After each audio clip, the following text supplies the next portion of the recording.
Perlas del libro de Marcos. Jesús anuncia que la viña le será quitada a los labradores malvados. ¿Qué lección nos tiene esa parábola a nosotros? ¿Qué aprendemos de la declaración de Jesús de dar al César lo que es al César y a Dios lo que es de Dios? ¿Qué doctrinas, qué creencias hemos albergado que no están fundadas en un escrito está? ¿Cuál es el gran mandamiento que el Señor ha reservado para su pueblo? Buen día. Damos gracias a Dios por permitirnos ingresar al estudio de las perlas del capítulo 12 del Evangelio de Marcos. Te suplicamos, Padre, que nos guíes en el transcurso del estudio de este capítulo 12. Que tu voluntad se revele a nosotros, Señor. En el nombre de Jesús te lo pedimos. Amén. Apreciados hermanos y hermanas de esperanza, estamos día a día escudriñando las Escrituras para extraer algunas perlas. Las perlas que podemos extraer de cada capítulo son innumerables. En este estudio diario solo extraemos algunas de ellas. Pero recordemos que la Biblia se interpreta a sí misma. Extraer las perlas no implica que yo haga decir a la Biblia lo que la Biblia no dice. Entonces comenzó Jesús a decirles por parábolas. Un hombre plantó una viña, la cercó de vallado, cavó un lagar, edificó una torre y la arrendó a unos labradores y se fue lejos. Una viña. En el capítulo 5 del libro de Isaías, también nosotros encontramos una parábola, la parábola de la viña. Pero si nosotros nos tomamos un tiempo para leer los primeros 7 versículos que son en la totalidad de la parábola, este termina diciendo: la viña del Señor Todopoderoso es el pueblo de Israel. Los hombres de Judá son su huerto preferido. Él esperaba justicia, pero encontró ríos de sangre. Esperaba rectitud, pero encontró gritos de angustia. ¿Qué dice la conclusión de esta parábola? Que la viña del Señor es el pueblo de Israel. Los hombres de Judá son su huerto. Pero aquí, en la parábola que Jesús relata, ¿quién es la viña y quiénes son los labradores? La viña es la propiedad del Señor. Dice, edificó una torre, la arrendó a unos labradores. ¿Quiénes son los labradores? ¿Quién es la viña? La viña es la propiedad del Señor. Lo que para nosotros hoy en día es su iglesia. ¿Quiénes son los labradores? Los labradores son quienes la dirigen, quienes la administran. Y allí están cada uno de los integrantes. Es interesante esta figura. Es como cuando en Apocalipsis 21 dice que descendió la santa ciudad, pero dentro de esa santa ciudad descienden los redimidos. La iglesia de Dios está conformada por cada uno de los miembros, pero la iglesia es propiedad del Señor, es su iglesia. Por eso dice en Efesios que Cristo murió por su iglesia para presentárselo sin mancha, ni arruga, ni cosa semejante. Entonces, si hay una diferencia entre Isaías y Marcos, o lo que relata Marcos, es que en Isaías la viña es el pueblo, son cada uno de sus miembros, pero aquí hace una ligera separación, aunque en el fondo es el mismo. ¿Ya? Como cuando Adán es creado y recibe la tierra para administrarla. Génesis 2:15. Dice, puso Dios a Adán para que lo labrase. Y cuando Adán comete pecado, es arrojado del Edén. Pierde. Algo similar es lo que sucede aquí. Lo arrendó a unos labradores y se fue lejos. ¿Quiénes son los que no muestran misericordia, los que no muestran fidelidad, los que no muestran respeto, los que no reconocen el señorío del dueño? Los labradores, a quienes se le arrendó. Y a su tiempo envió un siervo a los labradores para que recibiese de estos del fruto de la viña. Mas ellos tomándole le golpearon y le enviaron con las manos vacías. El dueño envía a su siervo. Anda, recibe lo que nos corresponde. Pero estos no pagan y lo mandan con las manos vacías. Volvió a enviarles otro siervo, pero apedreándole le hirieron en la cabeza y también le enviaron afrentado. Volvió a enviar otro y a este mataron y a otros muchos, golpeando a unos y matando a otros. Por último, teniendo aún un hijo suyo amado, lo envió también a ellos diciendo, tendrán respeto a mi hijo. Mas aquellos labradores dijeron entre sí, este es el heredero. Venid, matémosle, y la heredad será nuestra. Y tomándole, le mataron y le echaron fuera de la viña.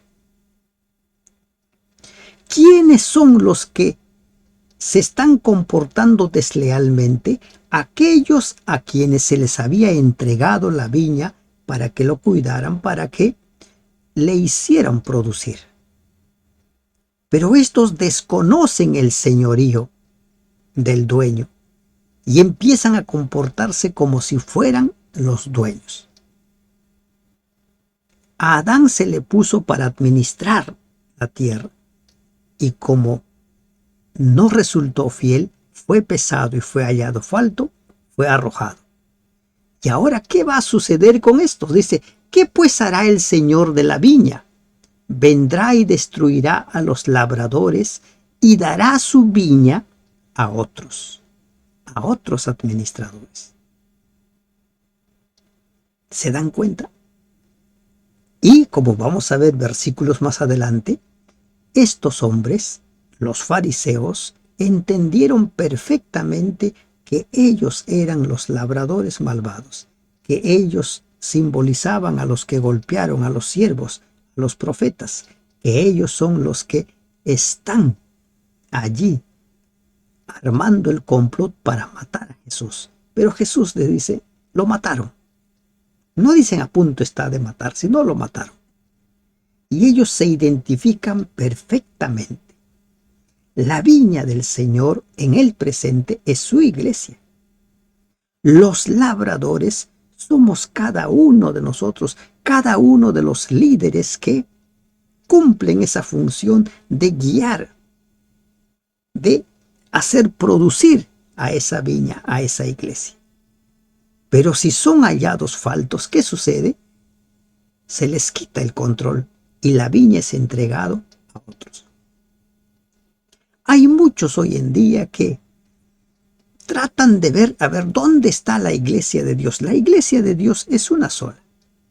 Y la Biblia identifica plenamente cuál es esa iglesia, cuál es esa viña. ¿Cuál es? Por ejemplo, cuando nosotros leemos en los primeros versículos, dice, la cercó. ¿Con qué la cercó? Con sus leyes, sus mandamientos. Los mandamientos de Dios, como dice Juan, no son gravosos. Los mandamientos de Dios preservan al creyente, lo guardan de caer en pecado. Algunos dicen, es imposible guardar la ley. No es imposible cuando permites que Dios more en tu vida. Y ahora se anuncia y se dará y dará su viña a otros. En la actualidad hay quienes aún esperan y sostienen que Israel, la nación literal, es el pueblo que se va a levantar en el tiempo del fin. Pero ¿qué sucede? Los israelitas pueden formar parte del pueblo de Dios, de la iglesia de Dios, pero como nación ya no son más el pueblo exclusivo.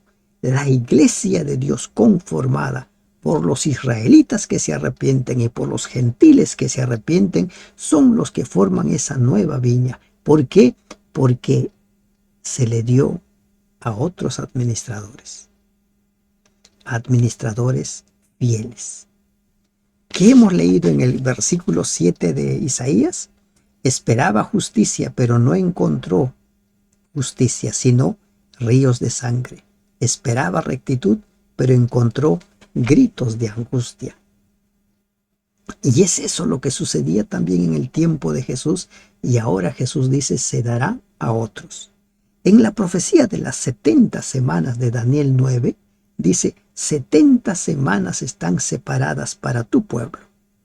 Y allí Daniel menciona lo que tenía que hacer este pueblo para ponerse en los caminos de Dios. Pero ellos no lo hicieron. Por el contrario, matan al Mesías, matan a sus profetas, apedrean a Esteban y coincidentemente las 70 semanas separadas para el pueblo se cumple cuando Esteban es apedreado. De allí empieza ahora la iglesia a masificarse. El evangelio empieza a llegar a todos y se dará su viña a otros. Ni aún esta escritura habéis leído. La piedra que desecharon los edificadores ha venido a ser cabeza del ángulo. El Señor ha hecho esto y es cosa maravillosa a nuestros ojos. En el capítulo 11 se cierra con la pregunta de ¿quién te ha dado la autoridad? ¿Quién eres tú? ¿De dónde has sacado la autoridad?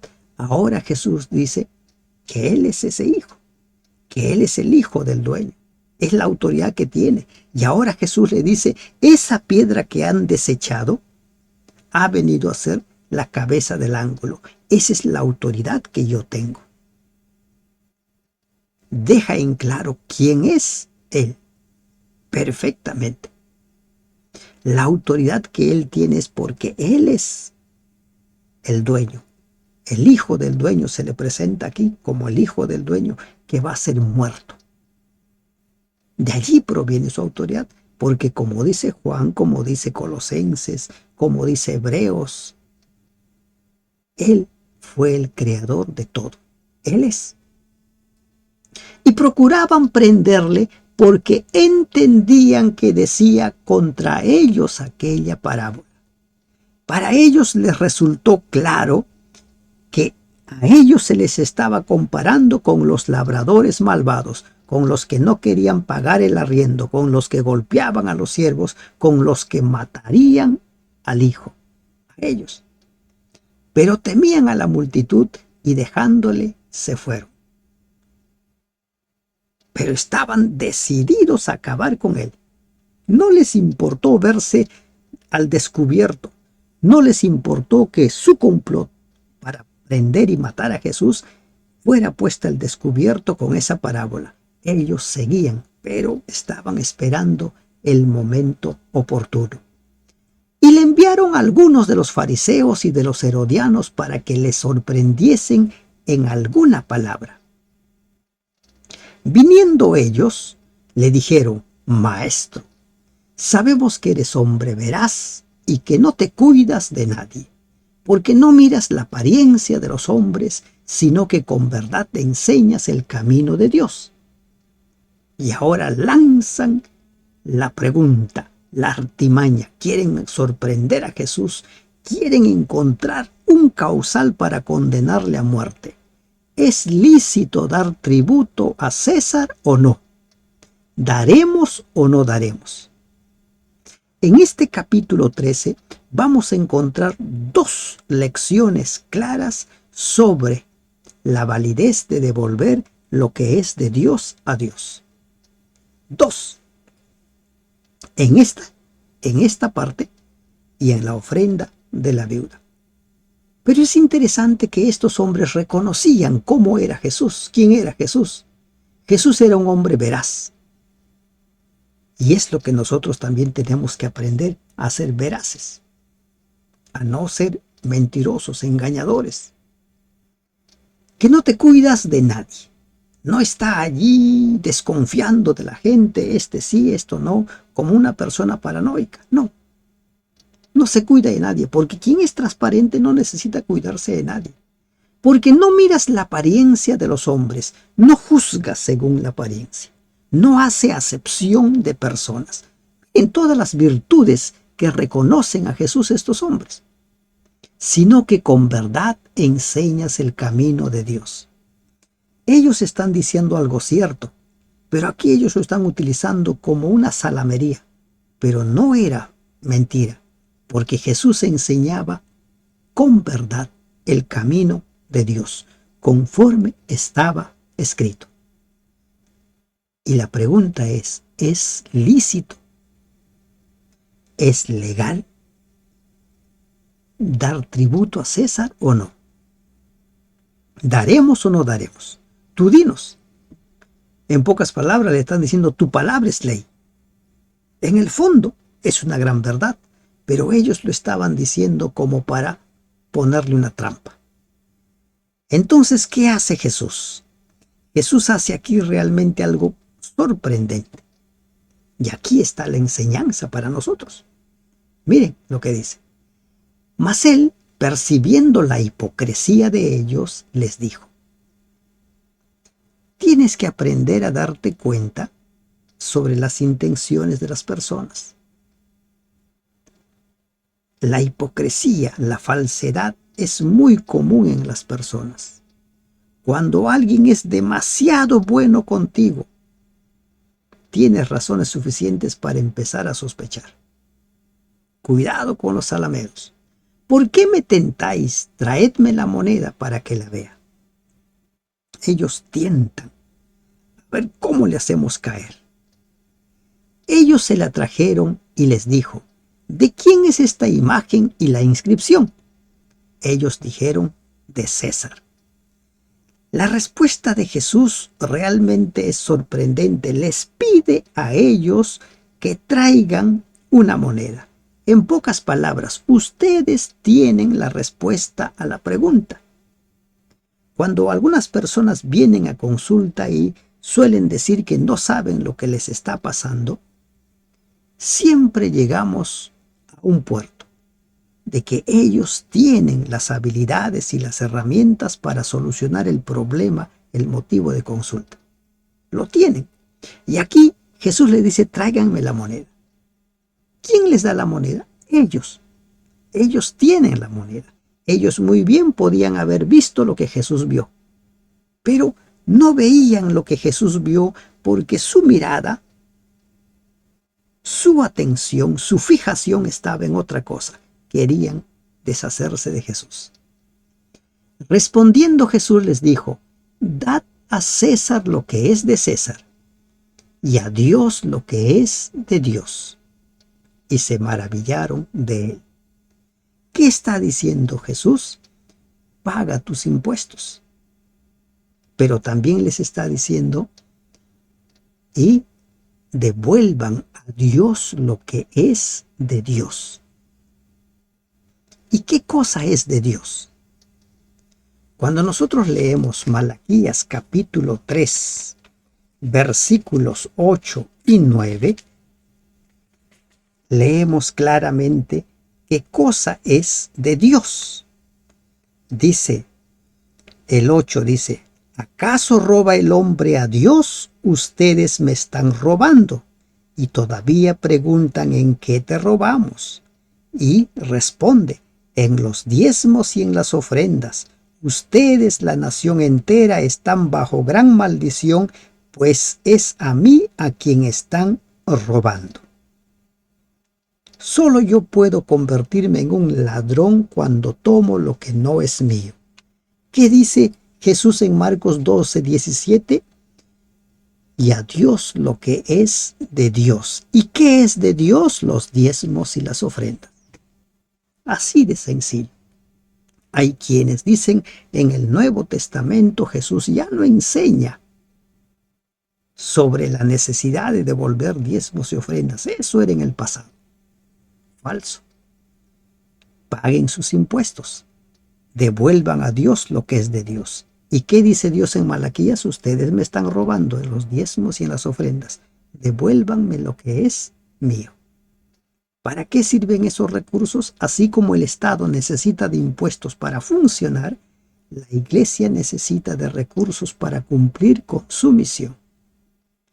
Entonces vinieron a él los saduceos que dicen que no hay resurrección y le preguntaron diciendo: Maestro, Moisés nos escribió que si el hermano de alguno muriere y dejare esposa, pero no dejare hijos, que su hermano se case con ella y levante descendencia a su hermano. Los saduceos tenían una doctrina: no existe la resurrección. ¿Y por qué ellos sostenían que no existe la resurrección? Porque tenían un dilema.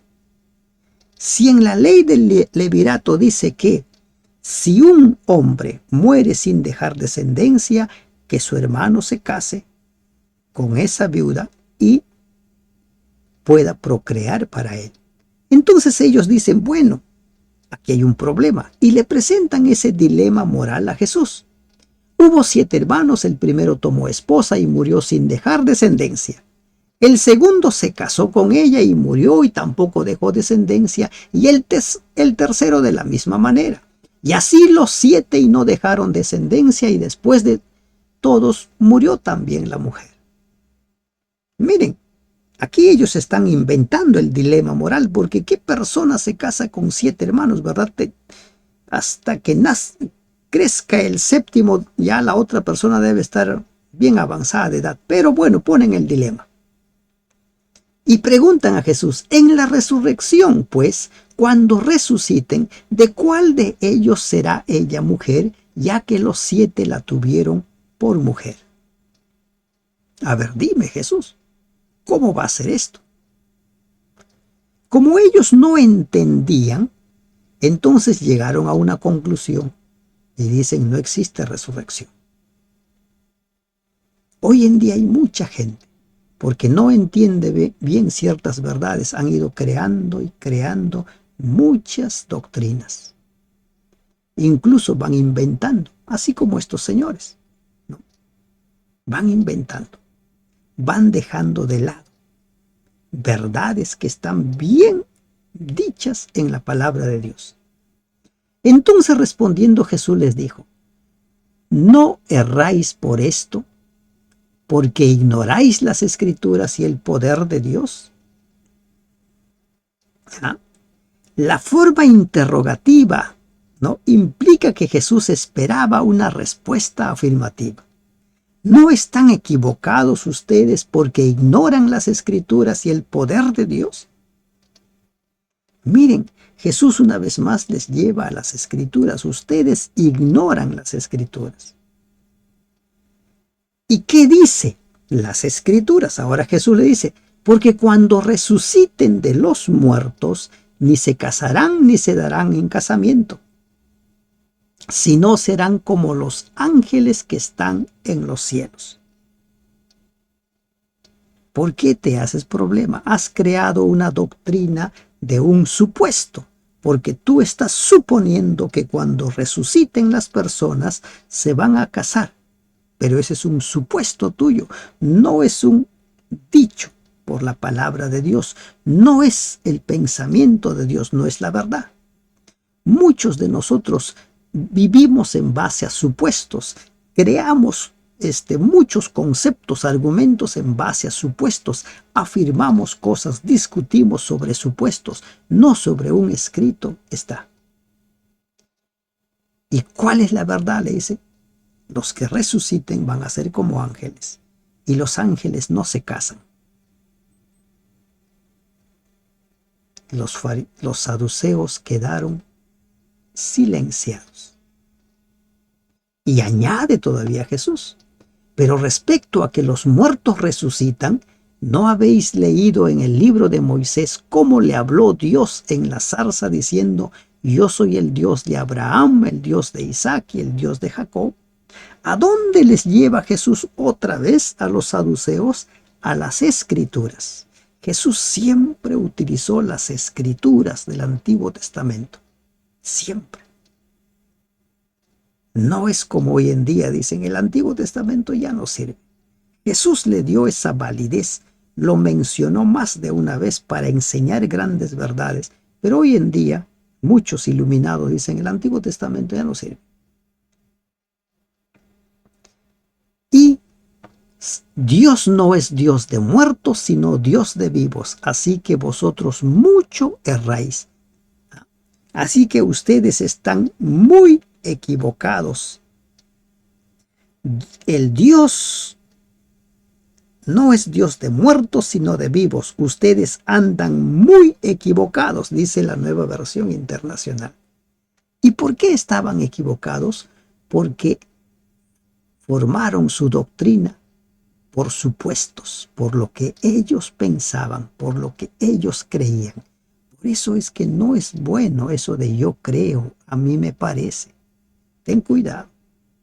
Si no está refrendado por un escrito, está todo lo que se diga es especulación. Y aquí Jesús deja en claro eso.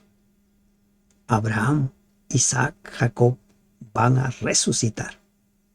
Dios es un Dios de vivos. ¿Qué pasa con los ángeles? No se casan. Dicen los intérpretes de Génesis 6, donde se habla de los gigantes, que estos han sido hijos de los ángeles con las mujeres, hijas de los hombres. Pero ¿qué dice Jesús? Los ángeles no se casan. Muchos supuestos, porque basan sus creencias a sus pareceres, a sus creencias particulares. Acercándose uno de los escribas que los había oído disputar y sabía que les había respondido bien, le preguntó, ¿cuál es el primer mandamiento de todos? ¿Cuál es el mandamiento más importante? ¿Habrá algún mandamiento más importante? Y Jesús le responde, ¿no? Le responde. Dice Jesús, el primer mandamiento de todos es, oye Israel, el Señor nuestro, Dios, el Señor uno es. ¿Y dónde está este mandamiento? Este mandamiento nosotros lo encontramos en Deuteronomio, capítulo 6, versículo 5. Puede usted abrir su Biblia y buscar Deuteronomio, capítulo 6, versículo 5. Según la Nueva Versión Internacional dice, miren, desde el 4, el Señor nuestro Dios es el único Señor. Ama al Señor tu Dios con todo tu corazón y con toda tu alma y con todas tus fuerzas. ¿Ah? Es lo que dice Deuteronomio capítulo 6, versículos 5 y 6. Y si es en la versión Jerusalén o la Nueva Versión Internacional, versículos 4 y 5. Amarás al Señor tu Dios con todo lo que tú eres, con todo. Este es el principal mandamiento, el amor a Dios. Y en el Decálogo, en los 10 mandamientos, los 4 primeros hablan del amor a Dios. Poner a Dios en primer lugar, no reemplazar a Dios por los ídolos, no tomar su nombre en vano y separar el séptimo día para adorarlo, para relacionarnos con Él. El séptimo día, un día de adoración. Y ahora Jesús añade algo más. Y el segundo es semejante, amarás a tu prójimo como a ti mismo. No hay otro mandamiento mayor que esto. ¿Y de dónde viene el amor al prójimo como a uno mismo? También de la Biblia, Levítico 19, 18. Los que dicen que el Antiguo Testamento ya no sirve, dicen que el primer mandamiento y el segundo gran mandamiento son nuevos y que con esto Jesús borró los 10 mandamientos y simplemente ya puso esos 2 mandamientos. Mentira, porque esos 2 grandes mandamientos ya estaban citados en Deuteronomio y en Levítico. Entonces el escriba le dijo: bien, maestro, verdad has dicho, que uno es Dios y no hay otro fuera de él. Para este hombre, para este escriba, lo que le dijo Jesús no era nada nuevo. ¿Se dan cuenta? Él lo sabía, pero quería escuchar de Jesús. Y el amarle con todo el corazón, con todo el entendimiento, con toda el alma y con todas las fuerzas, y amar al prójimo como a uno mismo, es más que todos los holocaustos y sacrificios. Cuando dice con todo el alma, es con toda tu vida, con todo lo que eres tú. Y amar al prójimo como a uno mismo es más que todos los holocaustos y sacrificios. Miren quién lo dice, el escriba. Para él no era nuevo lo que dijo Jesús. ¿Se dan cuenta? Quienes sostienen que estos 2 mandamientos borraron de un plumazo los 10 mandamientos, se equivocan. Están cometiendo error como los saduceos, porque ignoran las escrituras. Entonces Jesús, viendo que había respondido sabiamente, le dice: no estás lejos del reino de Dios. Y ya ninguno osaba preguntar. Este hombre conocía las escrituras. Este hombre sabía cuál era el gran mandamiento. Sabía acerca del amor al prójimo. Pero le dice: no estás lejos del reino de Dios. Estar cerca no implica estar dentro. El escriba discernía la verdad y sinceramente la reconocía como la verdad. Estaba en el umbral del reino, pero no estaba dentro. No había dado el paso. ¿Y cuál era ese paso que le faltaba dar? Aceptar a Jesús como su Salvador. Aceptarlo como su Salvador. Enseñando Jesús en el templo decía: ¿cómo dicen los escribas que el Cristo es hijo de David? Porque el mismo David dijo por el Espíritu Santo. Miren lo que dice este pasaje. El mismo David dice por el Espíritu Santo. Ese nombre Espíritu Santo no lo encontramos en el Antiguo Testamento. En el Antiguo Testamento el nombre es el Espíritu de Dios. ¿De acuerdo? El Espíritu Santo, dijo el Señor a mi Señor: siéntate a mi diestra hasta que ponga a tus enemigos por estrado de tus pies. David mismo le llama Señor. ¿Cómo pues es su hijo? Y gran multitud del pueblo le oía de buena gana.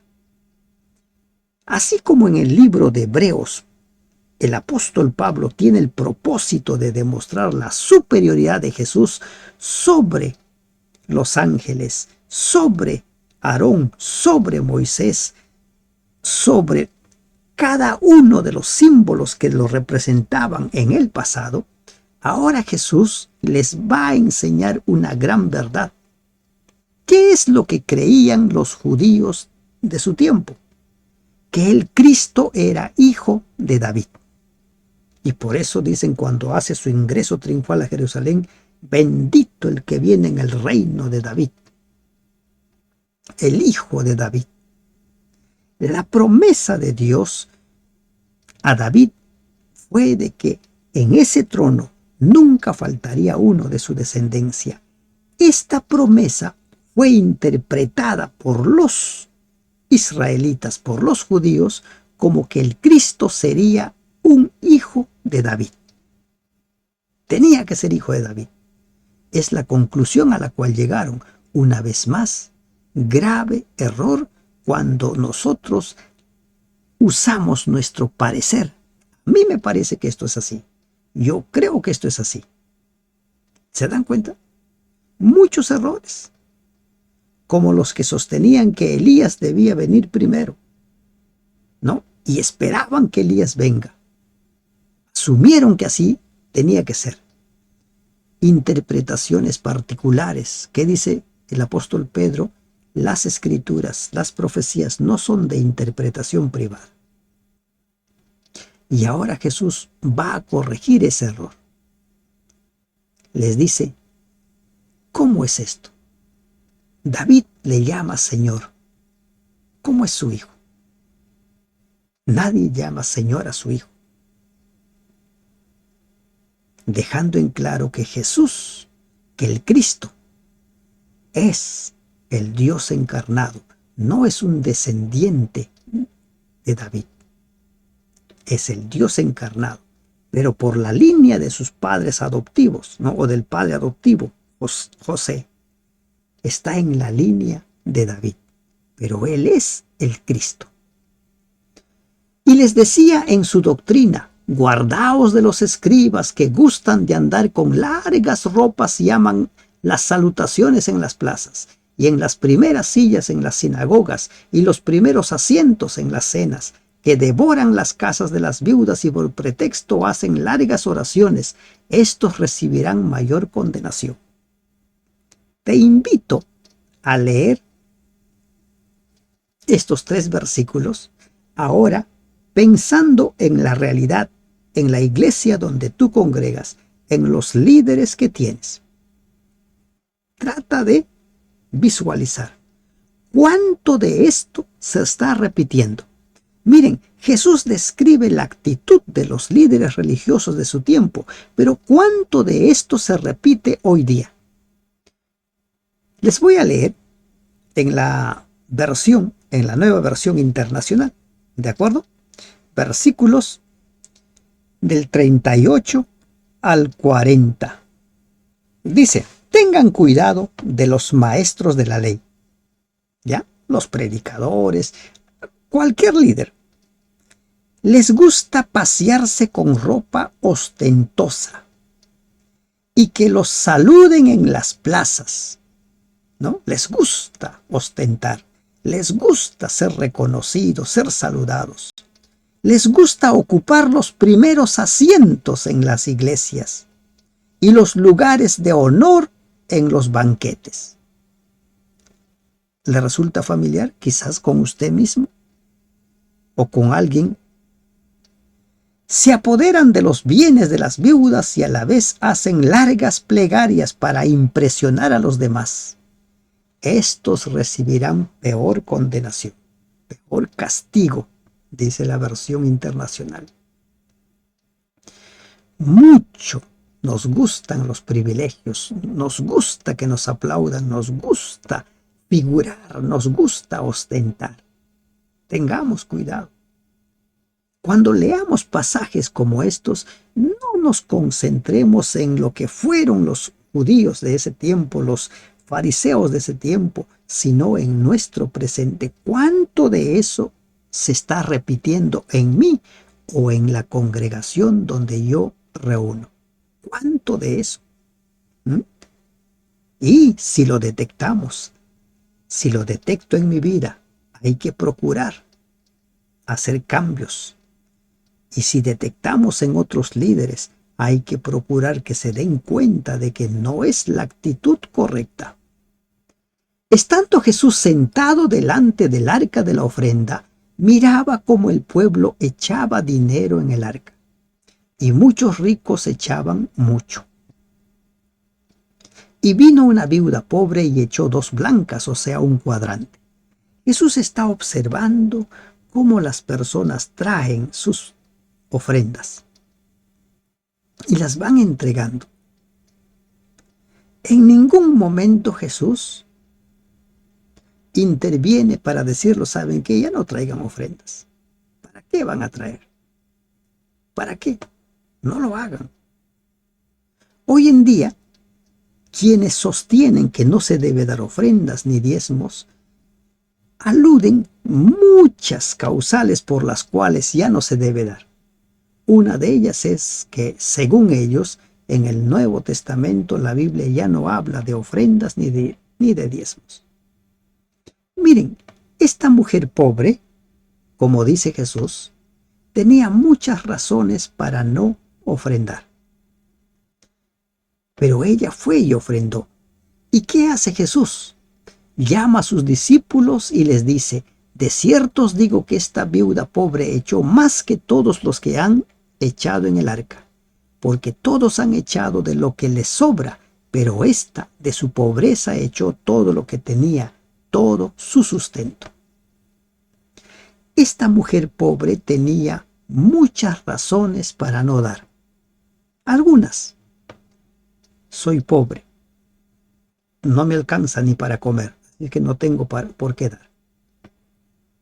La corrupción de los líderes de su tiempo. ¿En qué se lo van a gastar? ¿En qué se gastan mi plata? Mejor no voy a dar. ¿Se dan cuenta? Ser pobre, la corrupción, pero ella, en lugar de ser desleal con Dios, en lugar de retener lo que es de Dios, dar a Dios lo que es de Dios, como dijo Jesús. En lugar de eso, ella dio, y lo dio con sacrificio.